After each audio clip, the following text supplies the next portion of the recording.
क्या तीसरा विश्व युद्ध शुरू होने वाला है? क्या एक और विनाशकारी युद्ध हमारे दरवाजे पर दस्तक दे रहा है? क्या ईरान और इजराइल की दुश्मनी पूरी दुनिया को आग में झोंक सकती है? मिडिल ईस्ट की धरती पर कुछ ऐसा बवाल आ चुका है जो केवल वहां तक सीमित नहीं रहेगा, बल्कि इसकी लपटें पूरी दुनिया को चपेट में ले सकती हैं। ड्रोन हमले, मिसाइलें और सीधी सैन्य कार्रवाई, ये कोई काल्पनिक स्क्रिप्ट नहीं बल्कि आज की सच्चाई है। तो क्या वाकई हम तीसरे विश्व युद्ध की दहलीज पर खड़े हैं?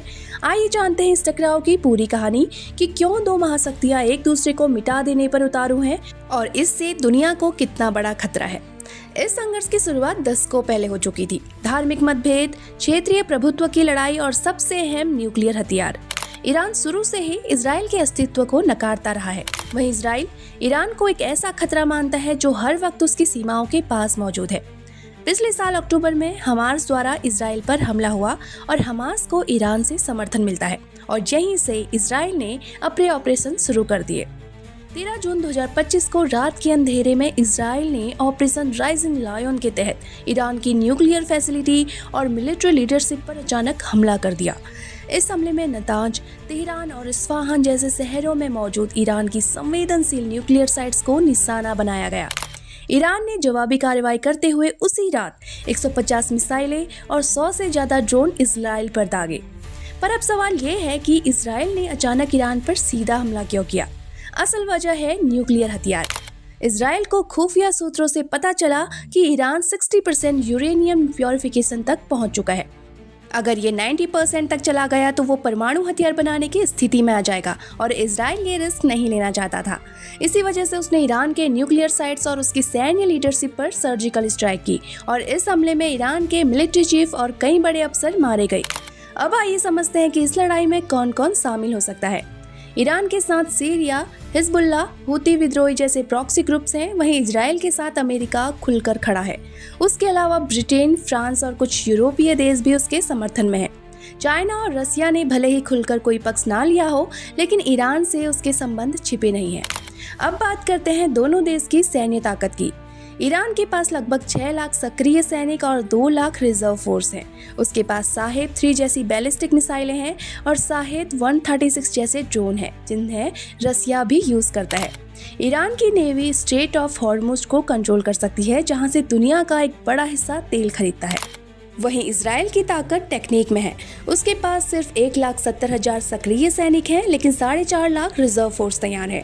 इजराइल की एयरफोर्स में F-35, F-16 जैसे एडवांस जेट हैं। उसकी डिफेंस लाइन आयरन डोम और एरो 3 दुनिया में सबसे एडवांस मानी जाती है। साथ ही इजराइल के पास 80 से 100 परमाणु हथियार हैं, जबकि ईरान के पास फिलहाल कोई न्यूक्लियर वेपन नहीं है। अब सवाल है, कौन ज़्यादा ताकतवर है? अब सवाल ये है कि अगर युद्ध होता है तो जीत किसकी होगी?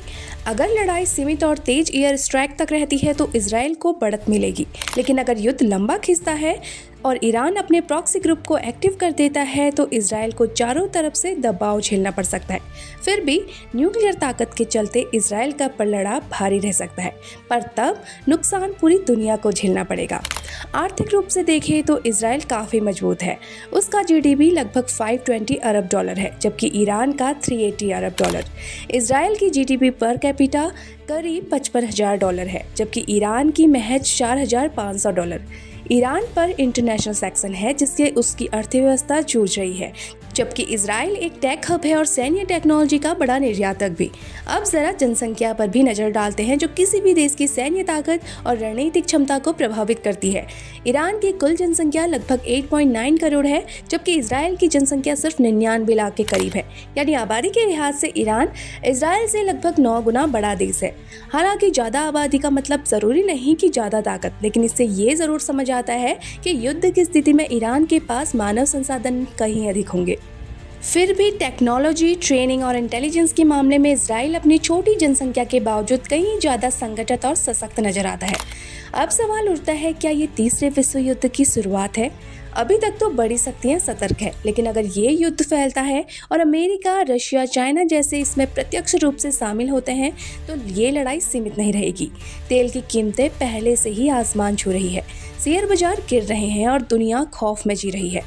इस सम के बीच इजराइल के प्रधानमंत्री बेंजामिन नेतन्याहू ने न्यूक्लियर होलोकॉस्ट शब्द का प्रयोग किया है। ये शब्द सीधे तौर पर वर्ल्ड वॉर 2 के यहूदी नरसंहार से जुड़ा है, जब हिटलर ने 60 लाख यहूदियों को यातना शिविरों में मरवा दिया था।